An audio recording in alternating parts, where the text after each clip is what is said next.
Arizona at Kansas State. Kansas State is a 7.5 point favorite. Over under is set at 58.5.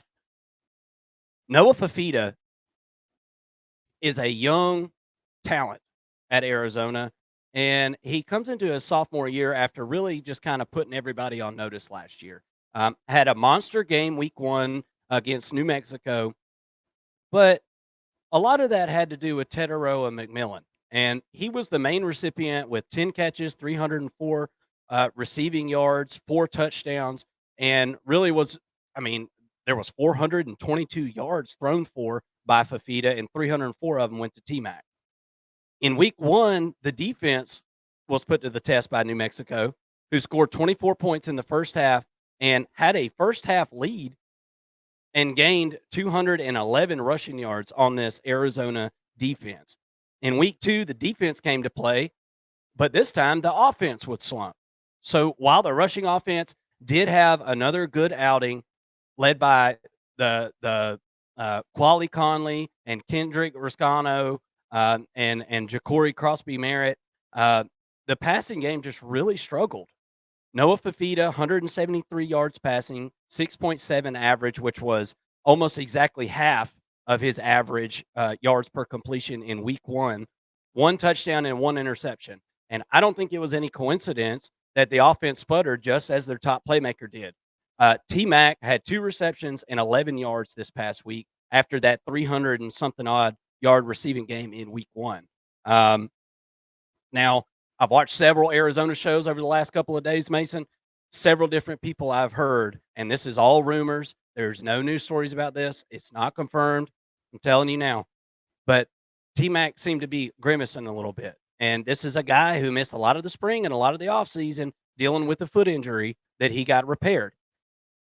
Him playing in this game is going to obviously have a very large bearing on the outcome of this football game.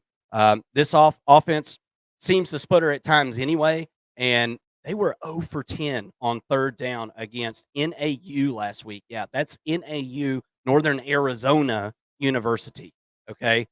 The rushing offense will need to get it going. The offensive line will need to be better in pass pro because it seemed like Fafita was kind of getting some pressure on him and having trouble getting through his reads. The offensive line is going to have to be a lot better this week against Kansas State. 4 out of 5 starters return in that position group, and the defense will need to tackle a lot better to be able to beat the Kansas State Wildcats. And to bring us that side of the matchup, Mason, what you got on these Kansas State Wildcats? Yeah, so for the other Wildcats for Kansas State, it really starts with the phenom quarterback Avery Johnson, right? Hasn't really looked like a phenom so far this season. I think he's still getting his legs up under him. Finished last week against Tulane at 15 of 23, 181 yards, 2 touchdowns, no interceptions. It's not a bad game by any stretch of the imagination, but if you watch the game, you can tell that he's still kind of struggling to pick up the offense, to extend drives, and really be that dynamic playmaker that Kansas State, kind of brought him in to be. This is a sputtering offense for Kansas State so far. Looking to get things right in this game against Arizona, a pretty weak Arizona defense by all accounts. So maybe this is a get right game for Avery Johnson. But in the running game, they have had a lot of success. Avery Johnson himself, 8 attempts for 40 yards, and that's taken out any sacks that he might have had. But DJ Giddens has 19 attempts for 114 yards. Now, one of those runs was a 51-yarder. So, take that with a grain of salt. Outside of that 51 yards, he probably looks pretty pedestrian for 18. I guess it would be 18 attempts at about 64 yards or so. And then, the other back, Dylan Edwards, who comes over from Colorado, was a really good freshman back last year for Colorado. Only 4 attempts last week for 54 yards. So maybe they get him a little bit more involved in this one. I'm kind of curious to see what the rushing game looks like, but so far that has been the strong suit of the offense. On the defensive side of the football, They look pretty disruptive. They had 5 sacks against Tulane last week, and look, you'll take that every single week. If you can get 5 sacks, that's really good.